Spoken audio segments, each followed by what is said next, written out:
cuando íbamos a comprenderlo en nuestro interior, hemos dado un gran paso en la vida. Cuando las personas llegan a comprender que están aquí no solo para subsistir, sino para cumplir el propósito de Dios, se ha dado un paso importante en la vida. Y qué bueno que todos lleguemos a comprender que estamos aquí para alabar al Señor. Tarde o temprano el Señor nos va a llamar a su presencia, y si hemos creído en Él, pues aquí solamente habrá sido, como dice la Biblia, una existencia efímera.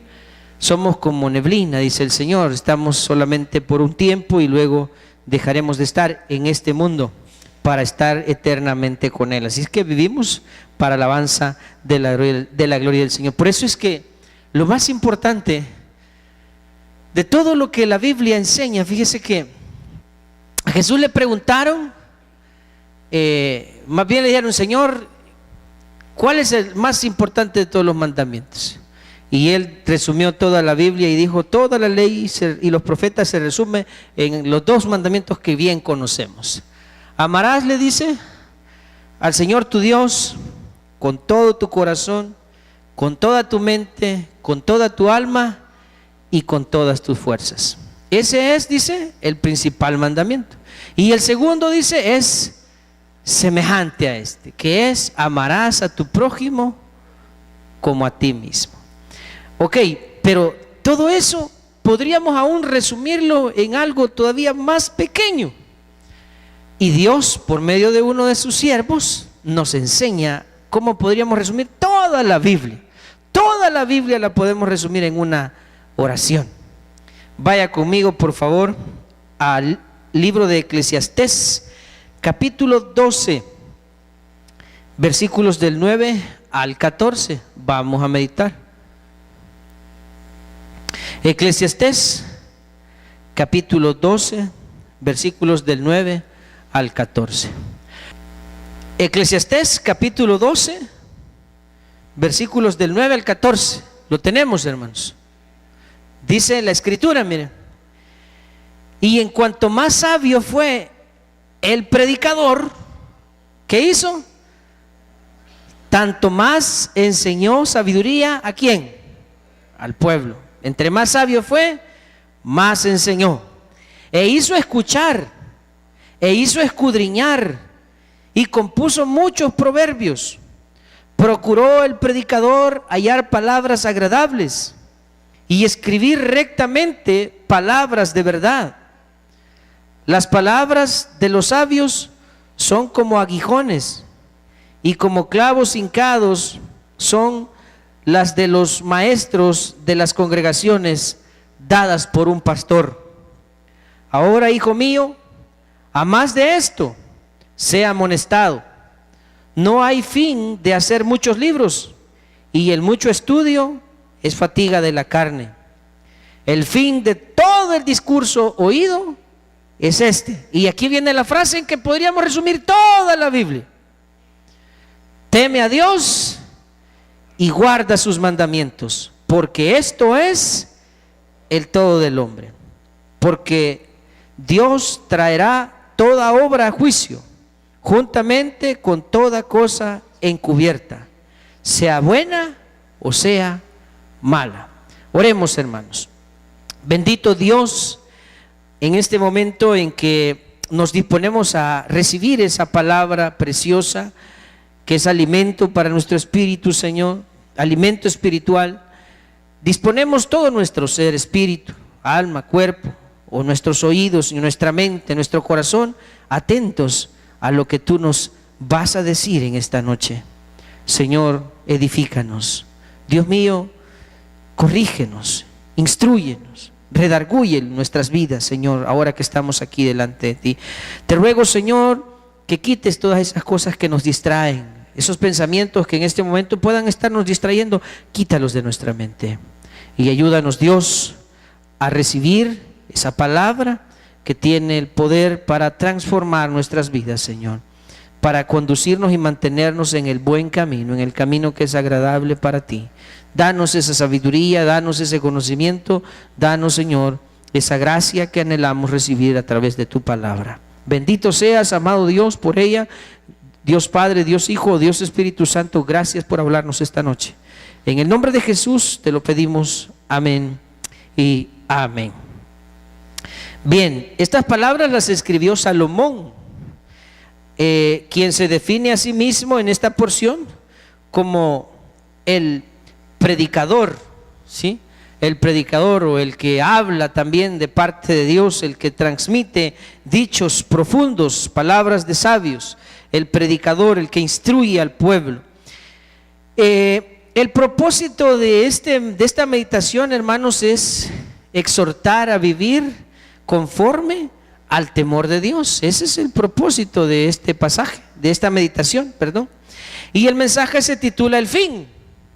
El fin. ¿Y por qué el fin, hermano?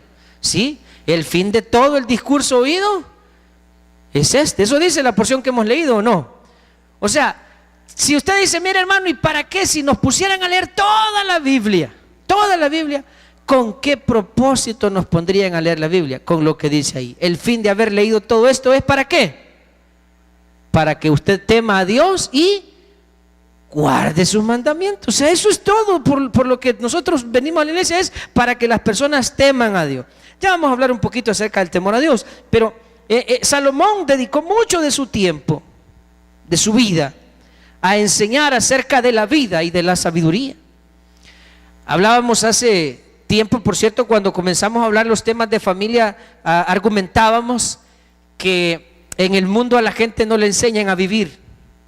A nosotros en la escuela nos preparan para cumplir con una necesidad que la sociedad tiene. La sociedad necesita médicos, abogados, ingenieros, doctores, etcétera, etcétera, todo lo que necesita. Y los sistemas educativos están diseñados para eso, para preparar a la gente una mano de obra calificada, pues.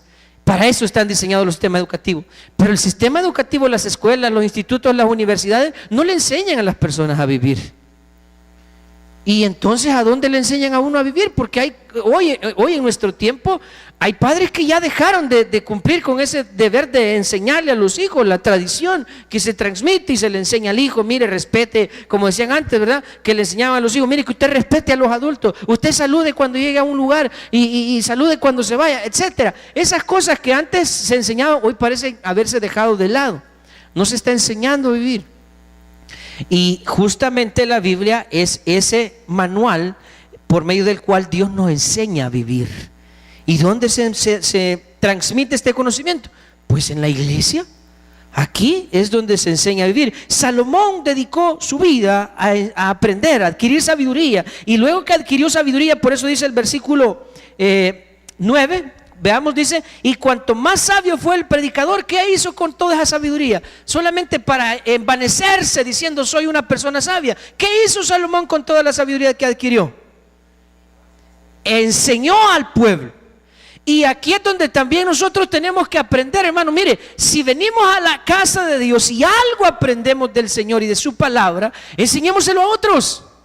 Enséñeselo a sus hijos, empiece por ahí, enséñenlo en casa. No solamente que se quede esto como un discurso más, estuvo bonito la prédica, no, enseñémoslo, llevémoslo a la práctica. Ya vamos a ver más adelante que es justamente el desafío que hace el predicador. O sea, recibimos el conocimiento, pero ¿qué hacemos con él? Transmitámoslo a otros, enseñémosle a otros. Eso es lo que Salomón hacía. Salomón dedicó su tiempo, su vida, a adquirir sabiduría. Usted lee el libro de Eclesiastés y se va a dar cuenta que Salomón hizo una serie de experimentos. Salomón dice que decidió darle a su alma, a su ser, todo lo que estuviera al alcance. Placeres, riquezas, deseos, lo que a usted se le ocurra. Salomón lo experimentó todo. ¿Con qué propósito? Ver cuál era el fin de eso. Dice que Salomón probó emborracharse y el vino y las mujeres y la sabiduría, y que al final de todas las cosas, cada una de las que Salomón iba experimentando, adivine qué terminaba diciendo después de que experimentaba cada cosa. ¿Recuerda las palabras que repite Salomón en este libro? Vanidad de vanidades, todo es. Al trabajo, dice que Salomón dice, esto es vanidad. A la risa, dice Salomón, le dice, enloqueces.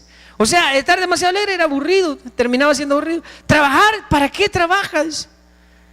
Y una serie de experimentos que Salomón hizo en la vida. Probó la vanidad, experimentó todas las vanidades que pueden haber.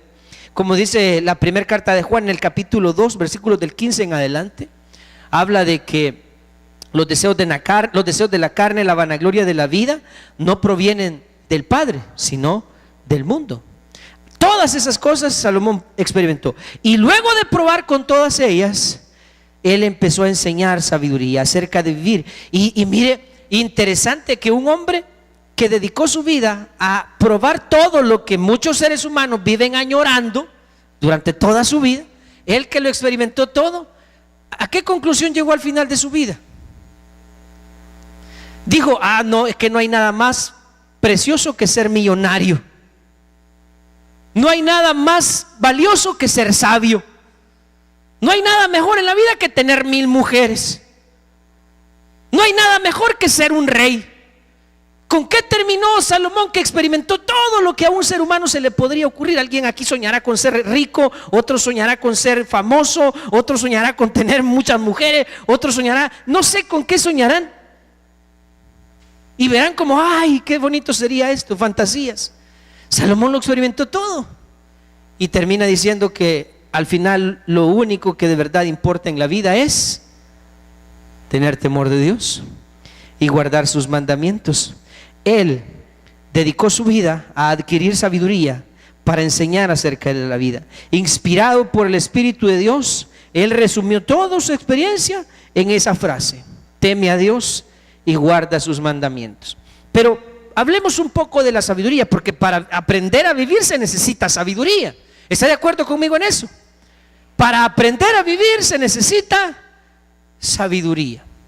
Pero, ¿qué tipo de sabiduría? Mire, porque hay personas que son definitivamente sabios. O sea, conocen, saben muchas cosas, saben mucho. Usted ve que por ejemplo, en los programas de entrevistas en la televisión, suelen llamar a personas con mucha inteligencia, a personas expertas en diferentes temas, que empiezan a hablar y empiezan a vertir su conocimiento y a dar consejos y opiniones, y de repente a uno lo apantallan con toda la información que manejan, con todo el conocimiento, y uno dice, wow, estos hombres sí saben, son sabios. Y sí, hay mucha gente sabia en este mundo, pero no toda la sabiduría viene de Dios. Quiero que vaya conmigo al libro de Santiago, o a la epístola de Santiago, en el capítulo 3, por favor. Santiago capítulo 3, versículos del 13 al 18. Lea conmigo. Santiago 3, 13 al 18. Sabiduría de lo alto, dice el título de esa porción. Y escribe Jacobo, Santiago, el hermano de Jesús, que es quien escribió esta carta. ¿Quién es sabio y entendido entre vosotros? Pregunta. ¿Quién se considera sabio entre el pueblo? Y saldrá alguien y dirá, yo soy sabio, yo me considero una persona sabia. Pues Jacobo hace el reto y les dice, pues muestre. ¿Cómo se muestra la sabiduría? Con la buena conducta. ¿Cómo se muestra la sabiduría? Diríamos de otra forma, la sabiduría se muestra en la manera de vivir. Ahí se muestra la sabiduría, en la manera en que vivimos. Si vivimos de una manera correcta, entonces podemos decir que somos sabios. Pero si vivimos neciamente, entonces por más que nosotros vociferemos y argumentemos que somos sabios, nuestros hechos lo niegan, nuestras acciones lo niegan. Y eso es lo que Jacobo estaba diciendo aquí. Muestren por la buena conducta sus obras en sabia mansedumbre. Pero si tenéis celos amargos, ahí están dos cosas que distinguen a la otra sabiduría. Tómelas en cuenta, esas dos cosas: celos amargos y contención en vuestro corazón. Celos, envidia, todo lo que las personas viven, como se dice, comparándose con otros, contendiendo con otros, criticando a otros, ese tipo de cosas. Pero si tenéis celos amargos y contención en vuestro corazón, no os jactéis, o sea, no digan que son sabios, ni mintáis contra la verdad. Porque esta sabiduría, ¿cuál sabiduría? La que tiene celos amargos y contención. Aquel que dice que es sabio, pero es una persona contenciosa, es una persona envidiosa, es una persona que se vive comparando con los demás, todo el tiempo y se considera mejor que otros, cosas por el estilo. Esa persona que se cree sabia dice, porque esta sabiduría, oiga, no es la que desciende ¿de dónde? O sea que hay otra sabiduría que no desciende de lo alto.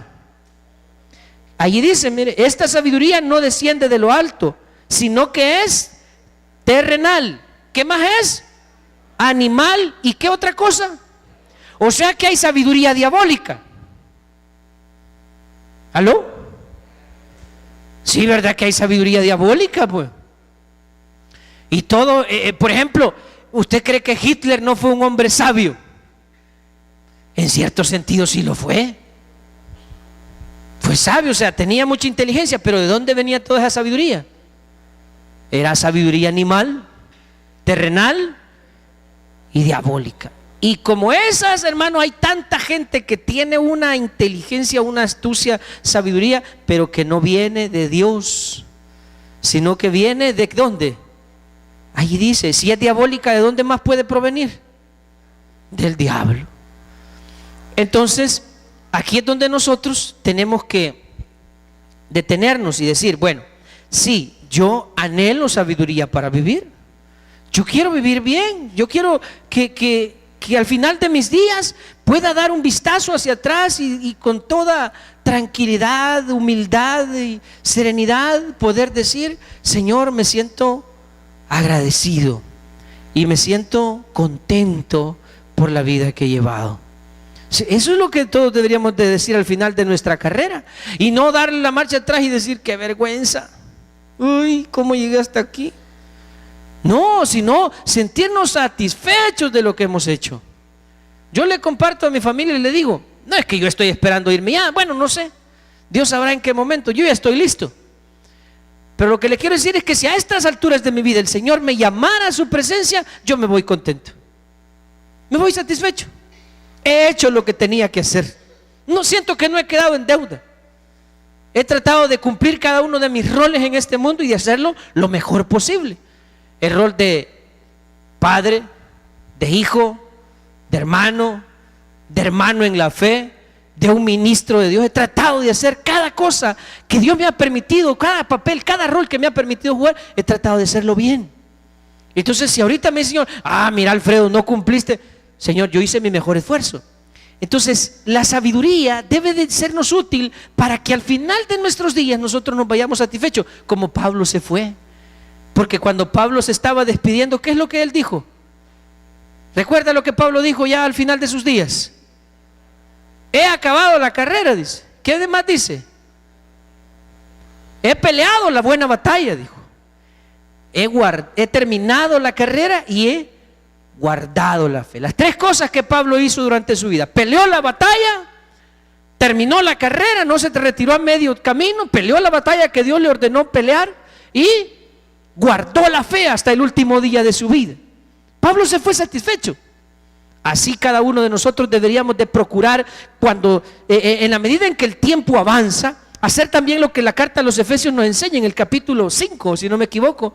Dice que aprovechemos bien el tiempo porque los días son malos, que vivamos sabiamente, dice, aprovechando bien el tiempo porque los días son malos. Entonces eso deberíamos nosotros de procurar hacer cada día que comenzamos. Al comenzar el día deberíamos de proponernos, hoy quiero vivir mejor que ayer, más sabiamente. Y aquí dice que hay sabiduría diabólica, la que no viene de Dios. Esa sabiduría tenemos que saber identificarla y descartarla nosotros. Sigamos leyendo ahí en Santiago 3:16. Porque donde hay celos y contención, ¿qué es lo que hay ahí? Hay perturbación y toda obra perversa. Mire, por eso es que nosotros como iglesia, y hablo del cuerpo de Cristo, hablo de todos nosotros, debemos evitar que entre nosotros surjan celos. Y digo celos porque no vaya a pensar, no, mi hermano, pero es que yo aquí no tengo. Cuando nosotros empezamos a hablar mal unos de otros, ahí ya hay celos. Y a eso tenemos que tenerle cuidado, porque es una de las cosas que el enemigo suele utilizar para que sutilmente el cuerpo de Cristo se vaya deteriorando. ¿O no dice eso también la Biblia, que un reino dividido contra sí mismo, ¿qué le pasa? Es asolado. Y una casa dividida contra sí misma no prevalece. Es decir, que un reino que está dividido se desmorona, se resquebraja. Por eso nosotros debemos evitar la división, que tiene que ver con los celos. Donde hay celos amargos, celos y contención, ahí hay perturbación y toda obra perversa. Ahora veamos qué dice acerca de la sabiduría que viene de lo alto, el versículo 17. Pero la sabiduría que es de lo alto, la que viene de Dios, ¿cómo es? Primeramente es pura. O sea que no hay, como dijéramos, malas intenciones escondidas o disfrazadas, sino que la sabiduría que viene de Dios es primeramente pura, llena de buenas intenciones. Después dice, además de pura, ¿qué dice? Es pacífica. Es decir, que no busca la contención, las discordias ni las contiendas, sino que es pacífica, es pura, es pacífica. ¿Qué más es la sabiduría que viene de lo alto? Es amable. No es ordinaria, no es tosca, es amable. ¿Y qué otra cosa es? Es benigna. O sea, siempre trata de hacer el bien, siempre procura hacer el bien a los demás. Además de que es pura, pacífica, amable, benigna, llena de misericordia y, ojo, de buenos frutos. Buenos. Esa es la sabiduría. Entonces usted quiere preguntar, hermano, mire, ¿y cómo sé si una persona es sabia? Ahí está el escáner, páseselo, ¿ve? Esta es una persona pura, amable, pacífica, benigna, llena de buenos frutos, llena de misericordia. ¿Es así esta persona? Entonces podemos decir que es sabia. Y mire, falta una cosa más ahí: sin incertidumbre, o sea, sin dudas, ni hipocresía. O sea que la hipocresía hace que la sabiduría se vuelva descartada. Si una persona dice que es sabia y es hipócrita, no es la sabiduría que viene de Dios. Y el fruto de justicia se siembra en paz para aquellos que hacen la paz. Pongo esto como solamente como un punto de referencia para hablar de la sabiduría, porque lo que estamos hablando es que necesitamos sabiduría para vivir, porque el fin de todo lo que la Biblia enseña es que temamos a Dios y guardemos sus mandamientos. Pero para eso se necesita sabiduría. Y esa sabiduría, ¿cómo se adquiere? Vámonos a Proverbios, por favor. Proverbios capítulo 4, versículo 5 y versículo 7. Proverbios capítulo 4, versículos 5 y 7. ¿Qué le dijeron a Salomón cuando estaba pequeño? ¿Qué le dijo a Salomón su padre, David, cuando él estaba pequeño? Dice en el versículo 3, mire, si usted lo tiene en su Biblia, aquí van a poner el 5, pero ahí en su Biblia, mire lo que dice el versículo 3. Porque yo también fui hijo de mi padre, delicado y único delante de mi madre, y él me enseñaba, su papá David, y me decía: retenga tu corazón mis razones, guarda mis mandamientos, le decía a su padre, y vivirás. Y le decía esto otro, mire, le decía: adquiere sabiduría, adquiere inteligencia. ¿Qué le recomendaba a Salomón su padre? Hijo mío, adquiere inteligencia. No le dijo adquiere riquezas, ¿qué le decía? Adquiere sabiduría, adquiere inteligencia. No te olvides, le dice, ni te apartes de las razones de mi boca. De lo que yo te enseño, hijo mío, no te olvides. O sea que buena parte de la sabiduría que Salomón adquirió a lo largo de su vida, ¿de dónde la obtuvo? De su padre, de escuchar los consejos de su padre. Dos cosas importantes en esto, porque estamos hablando de la sabiduría. ¿Cómo se adquiere la sabiduría? Primeramente, los padres somos llamados a transmitirle la sabiduría a nuestros hijos. Y ahí es donde yo animo a los padres aquí, a que si le vamos a enseñar algo a nuestros hijos, que sea algo bueno, algo sabio, algo que viene de Dios, no tonterías. Y que dediquemos tiempo para hacerlo. Porque hoy estamos tan ocupados, el tiempo pareciera que se ha acortado los tiempos, no es así, pero pasamos más ocupados, más afanados y no hacemos tiempo para enseñar la sabiduría, para transmitir la sabiduría a la siguiente generación, que es algo importante. por el lado de los padres, por el lado de los hijos también. Debemos poner más atención a lo que nuestros padres nos dicen, nos enseñan, nos instruyen, nos corrigen, nos amonestan. Debemos poner más atención a esos consejos, recibirlos y guardarlos, que es lo que a Salomón le dijo su padre: no te olvides ni te apartes de las razones de mi boca. Váyase hasta el versículo 7. Le dice: sabiduría ante todo. Oiga lo que le... Sabiduría, mira, antes que el dinero, antes que la fama, antes lo que tú quieras buscar en la vida, Salomón, primero busca la sabiduría. Eso busca. Busca la sabiduría. Sabiduría ante todo, adquiere sabiduría. Y sobre todas tus posesiones, adquiere. ¿Y a quién se lo dijo, hermano? A Salomón. ¿Y quién fue Salomón? El hombre más rico que ha existido sobre la faz de la tierra. ¿Cómo les llaman? Los que se han dedicado a estudiar la Biblia y a hacer consideraciones de lo que Salomón pudo haber tenido en riquezas en su tiempo, dicen que no hay ni los millonarios actuales, los hombres más ricos del mundo, parecerían pobres a la par de las riquezas que Salomón llegó a tener en su tiempo. Imagínese usted. Y fue un hombre que además de riquezas tuvo tantas cosas. Fue rey que no tuvo problemas en su tiempo, es decir, no tuvo enemigos. Dios le concedió paz durante todo su reinado y Dios le dio sabiduría, pero su padre siempre le dijo: adquiere sabiduría, ante todo adquiere sabiduría. Y eso es también lo que nosotros deberíamos de aconsejar. En Santiago capítulo 1 versículo 5 el Señor también nos dice que si alguno tiene falta de sabiduría, ¿qué tiene que hacer? Pedírsela a Dios. ¿Sí? Si alguno de vosotros tiene falta de sabiduría, pídala a Dios, el cual da a todos. ¿Cómo da Dios la sabiduría? Pero ¿quién da la sabiduría, hermano? La da Dios. ¿Y cómo da Dios la sabiduría? Eso es interesante también, porque no es que: Señor, dame sabiduría y mañana voy a amanecer sabio. No. ¿Cómo cree que Dios nos da la sabiduría? Exactamente, por medio de su palabra, sus consejos. Cuando usted viene a la iglesia de Dios y oye la voz de Dios, usted está recibiendo sabiduría. ¿Qué haga usted con la sabiduría? Eso ya es otra cosa, pero así es como se recibe la sabiduría, cuando meditamos en su palabra. Por eso nunca se apartará de tu boca este libro de la ley, sino que de día y de noche meditarás en él. Medite en la palabra de Dios, medite en ella. Tómese el tiempo, no para leerla, porque no es tarea. Voy a leer y a buena mañana hay un montón que necesitamos. Y que tengo que leer 5 capítulos hoy porque ayer no leí. Y después de los que ha leído todo a la carrera, no se acuerda ni qué leyó. No es eso. Es leer para meditar, reflexionar, aplicar a nuestra vida. ¿Qué tiene que ver lo que he leído con mi vida? ¿En qué esto me sirve en mi vida? Eso es meditar. Y a eso es a lo que el Señor nos invita, para adquirir la sabiduría. La verdadera sabiduría es la que viene de Dios. Mire lo que dice Proverbios capítulo 2, versículos 6 y 7. Estamos leyendo.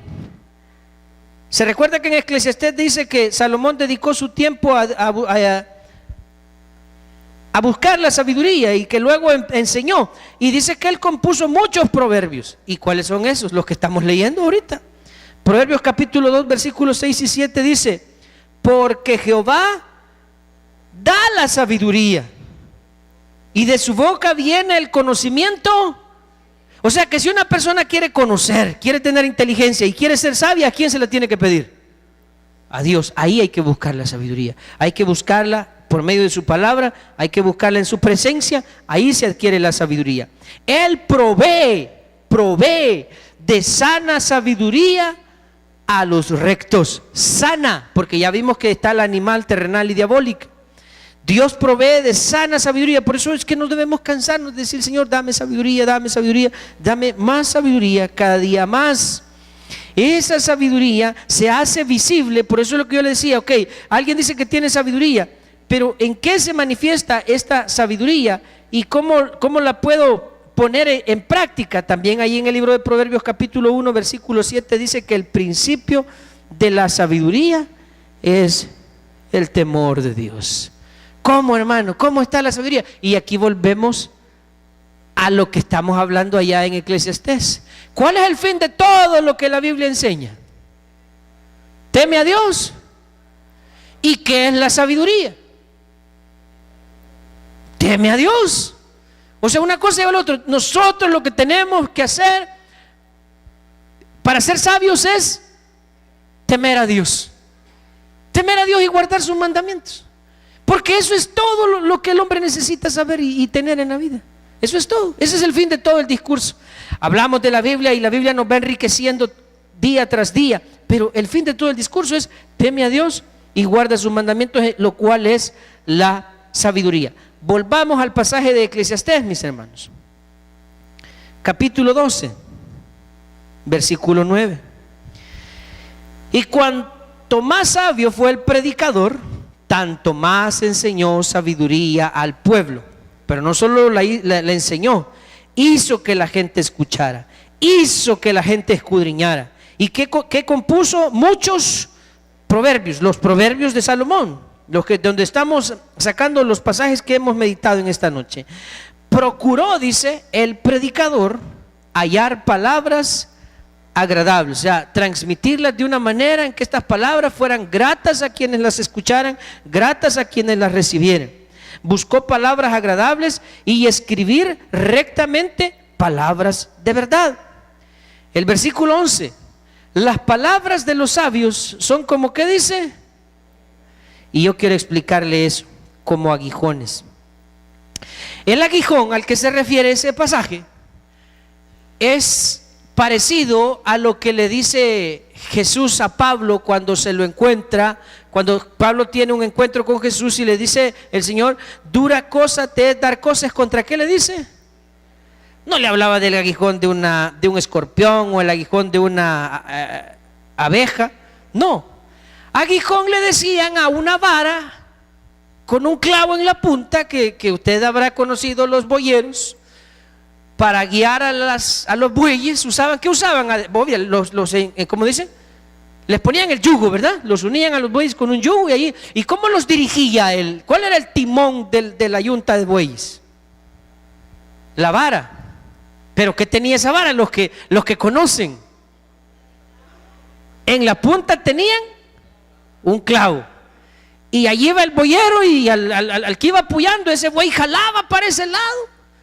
Y allí iban los bueyes, ese era el timón, la dirección de la carreta de buey era una vara con un clavo en la punta. Eso se llamaba aguijón. ¿Y para qué servía entonces el aguijón? Ya les expliqué para qué lo usaba el boyero. ¿Para qué servía el aguijón?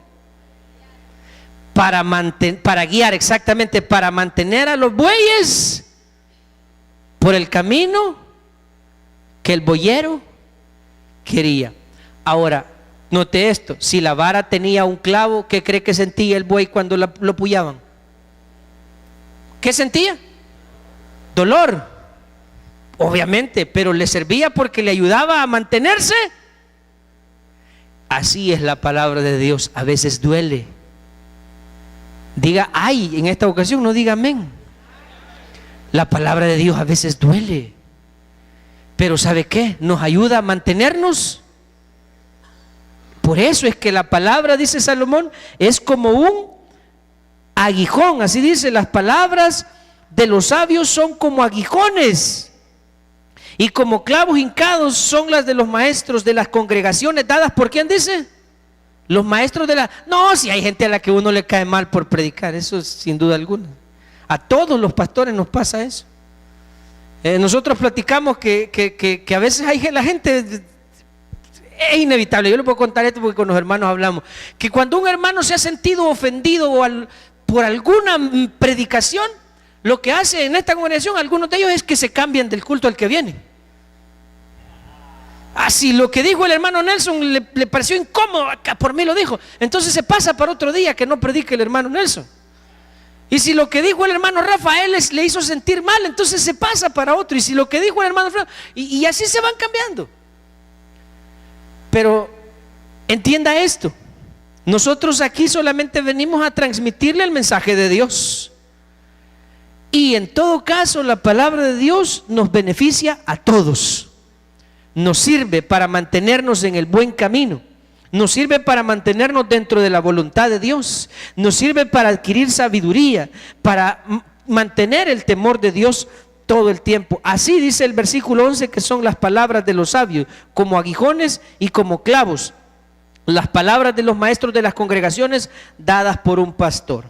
Ahora, hijo mío, le dice Salomón, a más de esto, de todo el conocimiento y la sabiduría que puedas recibir, ¿qué le dice? A más de esto, ¿qué le dice? Sea amonestado. O sea, es como que si usted viene a la iglesia y oye mensaje tras mensaje tras mensaje, buenas prédicas, dirá alguien, pero no cambia.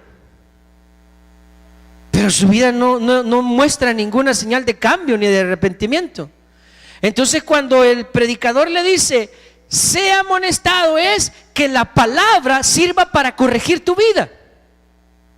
Que el mensaje, que las palabras que Dios te manda a través de los sabios hagan un giro en tu vida, un giro para bien, que te transformen.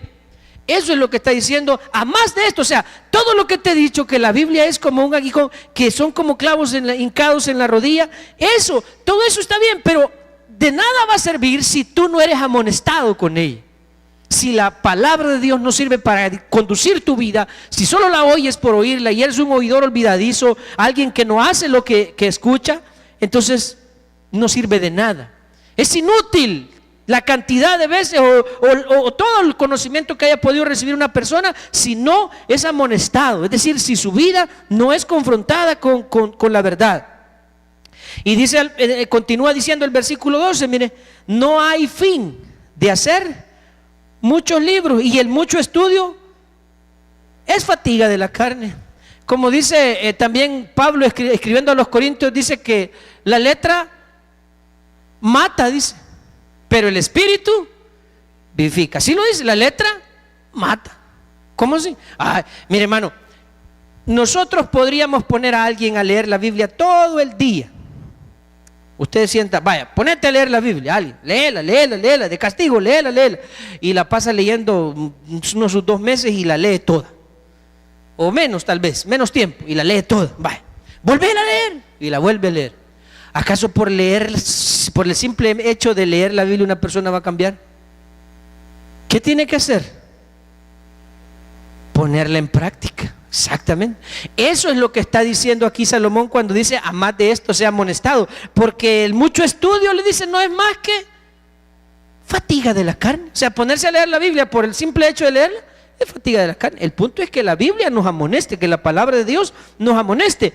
Y si tú quieres resumir, dice Salomón, todo lo que la Biblia te enseña, todo lo que la ley y los profetas te enseñan, entonces el resumen de toda la Biblia, dice el versículo 13, el fin de todo el discurso oído es este: teme a Dios y guarda sus mandamientos. Este es el fin. ¿El fin de qué? El fin de todo lo que la Biblia enseña es que las personas teman a Dios y guarden sus mandamientos.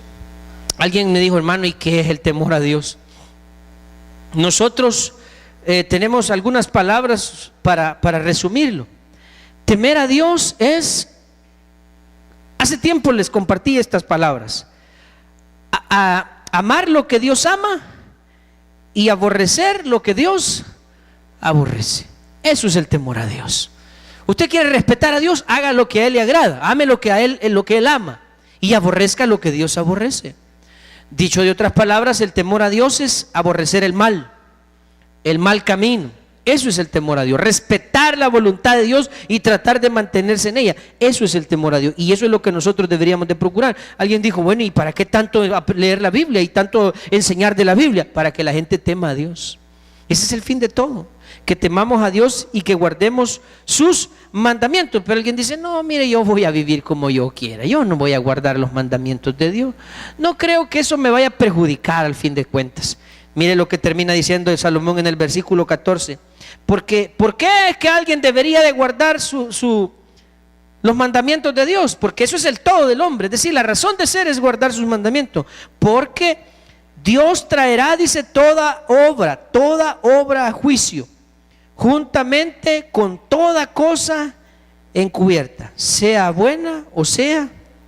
O sea que la idea de un juicio al final de nuestra existencia no es algo del Nuevo Testamento, no es nuevo. ¿Verdad que no?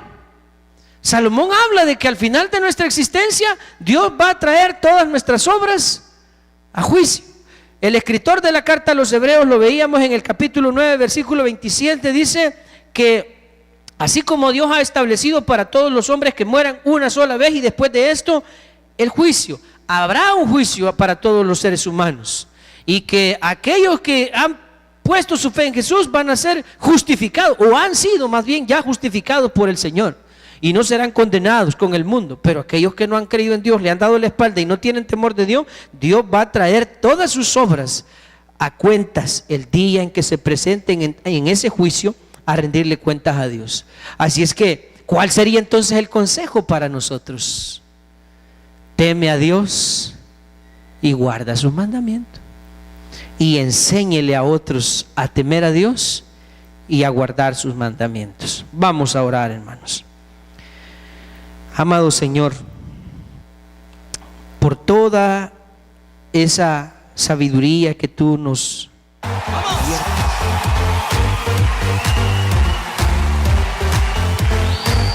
Dile a la persona que está junto a ti, exalta conmigo a Jesús.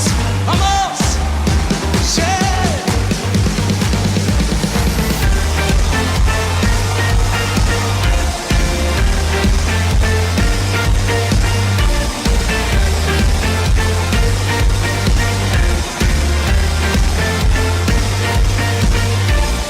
Yo quiero ver tu luz brillando en mí, a través de mi ser, un altar que todos puedan ver, que todos oigan que tú eres vida, la esperanza, perfecta gracia que me ha rescatado. Tú eres vida, la esperanza, perfecta gracia que me ha rescatado. Ya no vivo yo, Cristo vive en mí, barro quiero ser en tus manos. Ya no vivo yo, Cristo vive en mí.